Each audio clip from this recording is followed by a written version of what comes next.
Chemistry, this is the answers video to day 68, equilibrium constant. So this is the first of 3 lessons on a concept of equilibrium, which you'll use quite a bit when we get to the next unit, which is acids and bases. So let's go ahead. I'm just going to talk you through some of the answers. You should be able to get these off the videos, and you should watch the lecture video actually. So what is equilibrium? Equilibrium is a state where the reactants don't go all the way to products. They find a place in the middle where some of the reactants are still left and some of the products are still left, and they kind of maintain that balance. So that's what the equilibrium of an equation is. So most of the times we've talked about reactants going 100% to products. So you have reactant A plus B to C. You'd start off with all reactants and no products, and by the end you'd have all products and no reactants. But that's not the way most reactions work. You end up with some of these left and some of this, and it finds a balance there. Now, what is meant by dynamic equilibrium is it means that the reaction doesn't really stop. The A and B convert to C, but the C goes backwards, so it actually has a double arrow like this. So the C goes back to A and B, and they do it at equal rates. So if they do that, go forward and backward at equal rates, they're constantly changing, but they're maintaining the same proportion of A and B and the same proportion of C. So that's dynamic equilibrium. The reaction is moving back and forth, but at equal rates. What is the name of a reaction that can move only left to right and then in both directions? Left to right is irreversible. In both directions is reversible. Okay, these have to be complete sentence answers, by the way.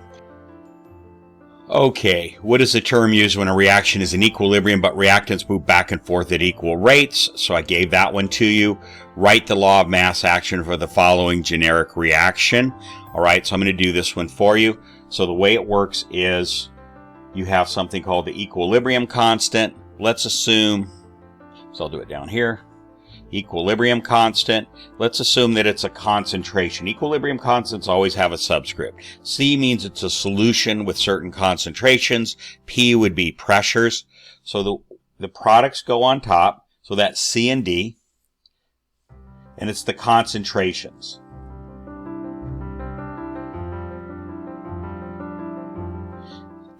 And with equilibrium, the coefficients, here it's a 1. And here it's a 4, they become the exponents. So I'll go ahead and write a 1 there, even though you don't normally write it, and then I'll write a 4 there. And then in the denominator, you have the reactants. So it's A, 2, and B, 3, to the third. So that would be the law of mass action. We sometimes just call it the equilibrium equation for this reaction.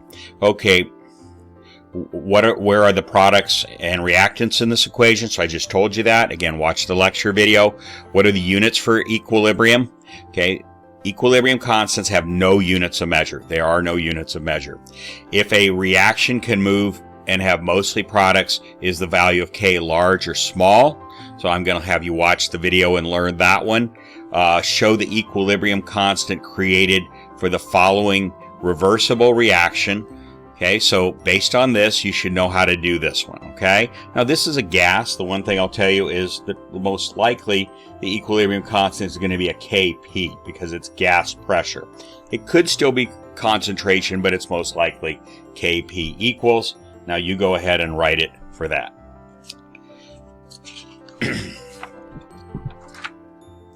All right, what types of elements, compounds are not included in a law of mass action? That's going to be pure liquids and solids.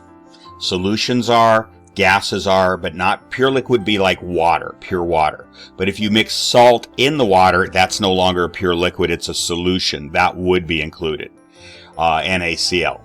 So pure liquids like H2O being the most common, and some kind of solid, maybe carbon, for example. Okay, on line paper, copy the 6 ways kinetics rate law different from the equilibrium law. That's straight out of the lecture video. There's where you'll find it. Okay. Write the equilibrium expression for the equilibrium constant Kc for the following. Again, that's the same as the law of mass action. All right, let's just do a couple of those. All right, so we'll do the first one. And it says it's going to be a Kc. Okay, be sure you understand that. Let's try this one. right here, D. I did this one, I'll do this one. Okay, so this is, and this coefficient is 1. The 2 plus just means it's a lead 2 ion. It doesn't have anything to do. You still just include it there. Okay, and that's to the first.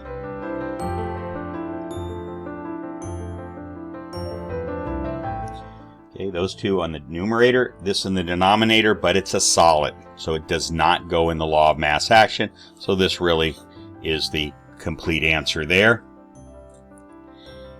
Okay, and for what else are we going to do? Let's just go ahead and do G. Okay, there it is from this. This one goes up to here. And again, H2O is not included in the denominator because it's a pure liquid, but everything else, numerator is the products, denominator is the reactant that is not a pure liquid, it's a CO3 2-. And that's how you do that.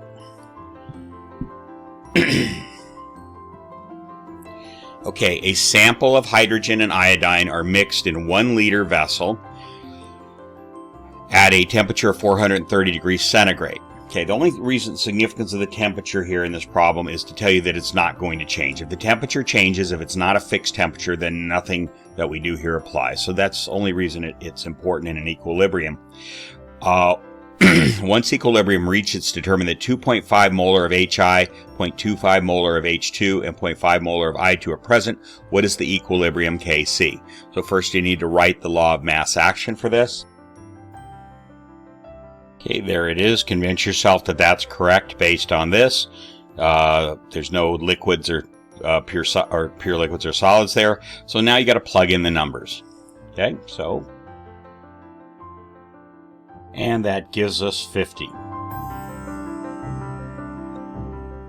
All right, not extremely high, but it definitely means that this reaction is moving more from reactants over towards products. That is to say, expression we'll learn later on, it favors products.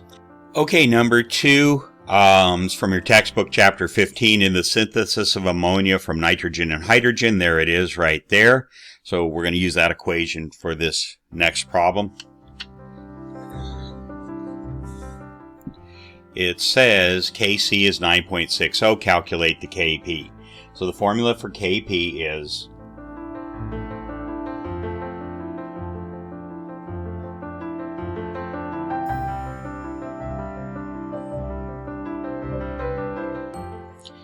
okay, so it's R, and that's the gas constant we use with PV equals nRT, 0.0821. Temperature is got to be in Kelvin. Okay, so we're going to convert that. And then the number of moles, the change in the number of moles. So let's go ahead and write this out. And it's times, and it's going to be 300 centigrade, which is 573 Kelvin. You add 273 to that number. And the change in the number of moles is this. On this side you have 1 plus 3. That's a total of 4 moles on the left. And over here you have 2 moles. So it's a negative 2. The number of moles decrease, so it's negative 2. And we'll go ahead and compute that. And that's going to give us 4.3 times 10 to the negative third. And again, equilibrium constants don't have units of measure, so that's the answer right there. All right, so here's a similar problem. Go ahead and do that one. Let's go on down here. Another problem from your book. Okay, so what we're going to do to the first one, what do we need to do? So this is our target down here. We're trying to find out the Kc for this reaction. So we come up here. We see HF only appears one place up here, and there it is. It's over on the left and it's on the left, but the coefficient there is 2. So what we're going to have to do is come down here. We're going to label this equation 1 and equation 2. We're going to come down here 1a, and now we're going to multiply everything here by 2. So it's 2HF. Okay, and the rules say that what you do with the Kc when you multiply through by a coefficient, in Hess's law with enthalpies, you just multiply this number by 2, this number right here by 2. But it says you square it. You raise it to that power. So that's going to make this 16. Okay, now 2a, what do we do with that? Well, let's see, we have H2C2O4 on the left side of this arrow, and in the target it's on the right side. The coefficients are the same, so we're going to reverse it. And in this case, when you reverse an equation, in Hess's law you put a negative sign on this number, but here you take the reciprocal of it. So that's going to equal 1 over 12. Okay, now we first need to be sure that we did it correctly. So we're going to add them together. So we have 2h here and here cancel out. And f minus hf, let's see what we got. So over here we have 2hf. And we have C2O4 left. Again, I like to box them once I've used them if I haven't canceled them. Over here we have 2F. Fluoride ion plus this. Okay, so this does match our target right there. These two match. So what you're going to do is you're going to take these two. Okay, so what you do is you take these two and you multiply them together. Okay, so these two, when you add two equations, which is what we did to get this target equation, we multiply those. And so that means the Kc of this reaction equals 1.33, 16 divided by 12. Okay, and that's our final answer. Okay, so we have a few more using these same rules. So this, they reverse the equation, so you take that and you make it 1 over 2, you flip it. Here you multiply it through by 2, you took this equation and multiplied through by 2, so you saw what we did there. We made it 3 squared. Okay? And now you're adding, so A plus C equals B plus D. When you add them, you multiply these two, so it's 2 times 3 equals 6. Okay? And that's it. These I made optional. You do not have to do these. If you do them, I will give you extra credit for those. Okay? Up to 25 points on this assignment. Okay, so that takes care of the answers video for this assignment. The rest of the questions, again, are on the lecture video.